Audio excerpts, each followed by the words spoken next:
control, I have never been on it. Leaving it up to God. Leaving it up to him. Yeah. I don't care if you're married, in a relationship, in a 50,000-year relationship. You should be getting tested every time you go to the doctor. If you're younger, please just be that boy's friend. Y'all need to worry about y'all schoolwork. Y'all probably don't want to hear this from me.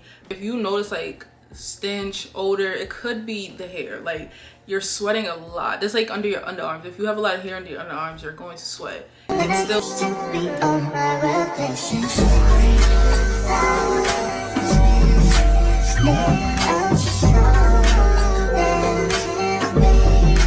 Hey y'all, it's me Zion. Today we're back with another video. If you guys are new to the channel, don't forget to hit the subscribe button. If you're returning, welcome back. But as y'all seen by the title, we're gonna be doing a juicy slash spicy slash regular type of girl talk.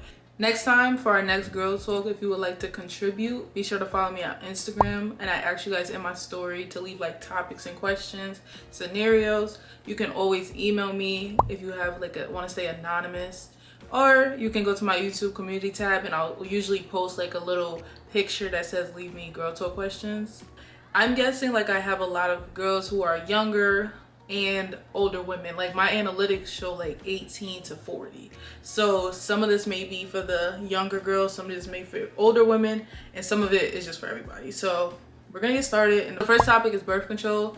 I'm honestly just gonna give my thoughts on everything and how I feel about it. But one thing I do want to say is these are my opinions, my thoughts. You don't have to follow what I say, you don't have to agree with what I say, but this is just me. This is my channel, so this is what I feel like. I'm open to hear others' opinions in the comments, but it's not to be like, oh, if you don't do this you're wrong, or like shameful or anything. But this is just my personal opinion. So birth control, I have never been on it. I'm gonna be very honest, from a young age, even before I was even doing anything, I always said I would never get on it because I just don't feel comfortable like with the idea of birth control. I hear so many horror stories. I just feel like it's like, I don't know how to explain it, because yes, we take medicine, but it's something about it that just doesn't sit with me in the right manner. But for some people, birth control helps with your periods. I've heard, I have bad periods, but I still never went down that route to try it out. To prevent pregnancy, there's like a lot of things it does for people, but I have just been leaving it up to God, leaving it up to him. Yeah, because I'm not with it. Like I just never been a fan of it. If I was to ever give it a chance, I would do so much research, and it would be like a real last resort. That is not something I'm really a fan of. But if you are on it, I would just say do your research. Like, don't just go on it because your friend went on it. Everybody's body is gonna react differently as well. So it's just like everything else in this world. Like, you do it or you don't. If you are young, definitely talk to your parents. Or if you don't have a parent to talk to, make sure you're talking with a doctor, because someone who is younger did comment this topic. If you're someone younger watching this, please talk to your doctor. You need to get an OBGYN as well as a primary doctor. And the OBGYN is a little more advanced in conversations like that. So that's my thoughts on birth control. I'm just personally not a fan of it. I've never had it, but I don't plan to really go that route ever if I don't have to. So the next topic is diseases. They put STDs. There's also called something STIs if you don't know. And what I'm first gonna say is, if you've ever had one or if you currently have one, do not look at yourself as, oh, I'm dirty or something wrong with me. Sometimes we just have to live and learn. Sometimes you end up getting one from someone you thought you was able to trust and things like that. But let me tell you something. I don't care if you're married, in a relationship, in a 50,000-year relationship, you should be getting tested every time you go to the doctor. We should, I believe, be having OBGYN appointment and a primary doctor appointment every year. Get tested for everything. Even if I'm in a full relationship, I get tested. Like, you need to get tested because you never know if that person is stepping out on you. You don't, like, they can tell you to your face they're not, and then they could be doing it. So, and then just for your actual health, make sure you're just getting checked on, and at least you have a negative report if it was negative. But you never want something to prolong and you didn't know about it because you thought, oh, I'm married, so I don't have to do this. There's married people I know who tell younger people and people just in general, like, you get tested every time. Yeah, that's my husband, but he needed also, your partner should be getting tested. If you are the only person getting tested, I just highly recommend talking to them about it. And if they make a big deal out of it, that's a little sus. I'm not gonna lie to y'all. That would be sus to me.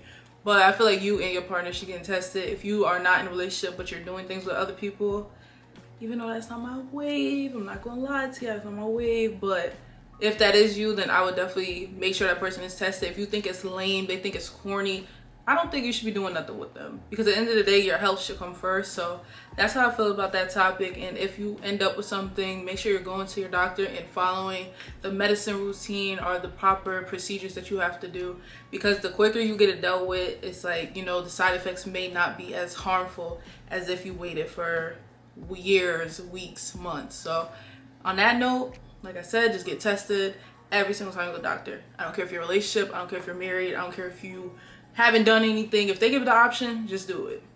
Okay? So, like I said, this person may be a little younger and their topic was boyfriends. When it comes to boyfriends, I'm gonna speak in the sense of like younger people. I personally look at things like when I have a kid, I'm going to allow my child to not start dating, like giving them the green light and the little kiddie dating. I'm not talking about stay the night at somebody's house. No, I'm all right. We're not gonna be doing that. But boyfriend wise, I'll say 11th and 12th grade. Like if they really think they want a boyfriend at 9th and 10th grade, I'm gonna tell them to let them be your best friend. And I'm gonna tell you, if you're younger, please just be that boy's friend. Please just be that girl's friend, vice versa. Y'all need to worry about y'all schoolwork. Y'all probably don't want to hear this from me, but I know you can like somebody, but I would say to just focus on you when you are younger. I did not start dating until 12th grade, and it was very stressful and it was very chaotic drama, and I cannot imagine going through that since 9th grade. I think you need to be single. Honestly, just stay to yourself. If you do end up liking somebody, y'all cooling. I wouldn't do serious things. I wouldn't jump into serious acts or anything like that too early. Plus, you guys are very young when you're in high school. Trust me, I was just there 4 years ago. I was just there. And you think it's like this love, love, love, love. Sometimes it's puppy love. Sometimes it's lust. Like, take it easy. It's not a rush. If you don't have a boyfriend, people are making fun of you or peer pressuring you, tell them, I don't want it. I don't need the drama. I used to always say that, on top of having strict parents, but the idea, I didn't need the drama. The drama that came with my first boyfriend, ridiculous. So I just would suggest not having a boyfriend. If you want to, I think 11th and 12th grade is a little better because you're getting a little older, but I would just say you probably can go the whole high school single. Yes, you know, everybody be making it seem like it's cute and whatever, but I feel like realistically, 11th and 12th grade, I'll say it's cool. I was just personally, like I just said, probably waited out, wouldn't be doing serious things, wouldn't be having sex or anything like that in high school. I honestly don't think y'all need to do that. Society makes it seem like you have to rush into all these things, but I feel like you really don't. I feel like it's very unnecessary. Everyone is kids. Like, your feelings are gonna get hurt. Like, it's the inevitable, but I don't think that's something you need to worry about in high school when you got schoolwork and getting ready for college. You're about to go to college after that. Even if you don't, you're about to enter the real world. Like, you have time to deal with all of that. Just get through high school. I'm gonna tell y'all that. That's what I'm gonna say about that. Next up, it was about shaving. Honestly, anybody can shave. A lot of the times, if you are very funky down there, or if you have a lot of odor, it could be because your hair is down there and you're sweating. So I just wouldn't recommend shaving, but I feel like anybody could shave. At what age? I feel like when you feel necessary, when you're able to use a razor properly without cutting yourself. Even older people, like if you notice like stench, odor, it could be the hair. Like, you're sweating a lot. That's like under your underarms. If you have a lot of hair under your underarms, you're going to sweat. It's still skin rubbing together. But I would personally recommend waxing. That's what I do for everything. Sometimes my underarms, I'll shave them if I need to hurry up and do something. But I would recommend waxing. Honestly, it's painful to me. I love when people say it's not. But it's painful to me, but I feel like it's worth it because the results last up to a month or more, the more frequently you keep going. And it honestly gets you completely clean. Like, and it helps to lessen razor bumps or any type of bumps down there, on your arms, on your legs, wherever you get, wherever you're shaving. It helps to lessen that because they're pulling the strands directly out with the wax. So I would recommend waxing if you are interested in doing that. I don't really shave nothing but my underarms sometimes. And for my legs, I be using Nair. I use the sensitive one, but I think the regular one will be fine since it's just my legs. And that's it. That's my like little hair removal routine. So I don't shave that much except for my underarms. Here and there I wax down there, and I sometimes wax my underarm if I'm going at the same time, or I will use Nair on my legs. Other than that, I don't touch nothing else. The next topic was tampons and pads, and what age would I let my child use pads. So I mean, what age would I let my child use tampons? I personally use pads. I use a specific brand. I'm gonna put on a screen. It's the best brand I've ever used and the best product from this brand, because this brand has multiple types of pads. Okay, so this pad is chlorine free. It doesn't have the same chemicals that the other pads have. And if you did not know, majority of these pads is what's making our cramps 100 times worse, making things go wrong down there, making us have things later in life because they have so much chemicals in it. So I would highly recommend going to an organic pad or tampon and trying that out and just leaving all the other stuff alone. It could be a little more pricier, but I honestly recommend it for you to have better menstrual cycles, because once I started using these, and the more frequently I started using these, 100 times better. But in terms of what age would I let my child use a tampon, or what age should you use a tampon, if you're getting your period, I feel like that is a reasonable time. I mean, you're getting something that requires that. No, it doesn't require a tampon, but some people prefer tampons over pads. Some people hate pads, like sitting on it, I guess, or whatever. I've been using pads my whole life. I've actually never even used a tampon, so I wouldn't even know how it works, how to use it. But I've been chilling using what I use. So I feel like once you have your period, if you want to use it, you can use it. Now, inserting or anything like that, I don't know how to personally do that to tell y'all, so y'all would have to talk to your doctor. Everything that's like feminine health, I would definitely say talk to your doctor first, or your parent if you're able to. But I know everybody doesn't have a parent to talk to or somebody they could talk to. So I would definitely recommend talking to a doctor on, they could possibly show you or do it for you or something. I don't know. I also would recommend period diapers. I don't know if y'all seen it trending on TikTok, but it's not weird. It's honestly very helpful, especially for the night. If you're someone who is a little messier at night, you move. I noticed I move a lot in my sleep. One, we're laying like sideways, so it's like, you know, it's messing up. So it saves you a lot of underwear, I'll tell you that. Also, make sure you guys are using cotton underwear. You might as well get dedicated period underwear. You don't need no silk underwear, no pink underwear when you're on your period. Get you some cotton underwear from Walmart, Target, and that should be your period drawers, like period panties. That's it. Why this man does not give good.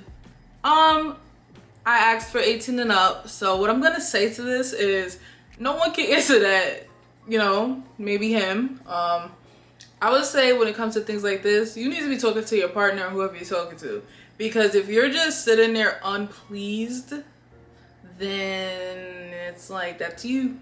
Like, that's their problem, because you have to speak up. Like, some people probably think they're doing whatever they're supposed to be doing right. So if they're not, I think you need to humble them, conversate with them, be nice about it if this is your longtime person, or honestly, just be nice about it and ask the changes. I would say go ahead. Like, if you want to stay, that's you. If you want to leave, that's you.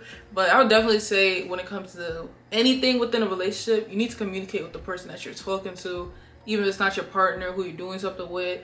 So I'll leave it at that for that question, because that was funny. So next I have like a few questions for me, and then I'm gonna end this girl talk. But I have like 3 questions for me. My first question is, do you have high confidence? I would say is, if y'all watch Wild 'N Out, shaky. It's definitely a lot better than it has been in the past, and I'm currently just working on building it up, so I'm getting there. I'm getting there slowly. Next is, plan on having kids. I do, but I'm like terrified of childbirth. Like, I just overthink things so much, and I feel like I just want to accomplish a few more things before I have a kid, even though I could have a kid out of nowhere, because I already told y'all I don't believe in birth control. So I guess I'm ready for it, like my doctor says. I guess I am ready, because I'm not doing anything to prevent it. but I would prefer to wait maybe like 4 more years. I'm currently 22, so maybe like 26, 27. Last question was, are you in love? And that's not funny, but I guess I am. Say nah. I am. That's funny. How do you answer the question? I will go with yes. Thumbs up. So now I've been in a 5-year relationship since high school, since 12th grade. Put 2 and 2 together, you know, but a lot of things have changed within my relationship. A lot of things have gotten extremely better. Everything has grown within my relationship, and I would answer that question with yes. But that is gonna be the last question. So like I said, if you guys want to submit a question, topic, comment, anything like that, make sure you follow me on Instagram and check my YouTube community tab. And if you were new and you like this video, don't forget to hit the subscribe button, and I will see you guys in the next video. Peace.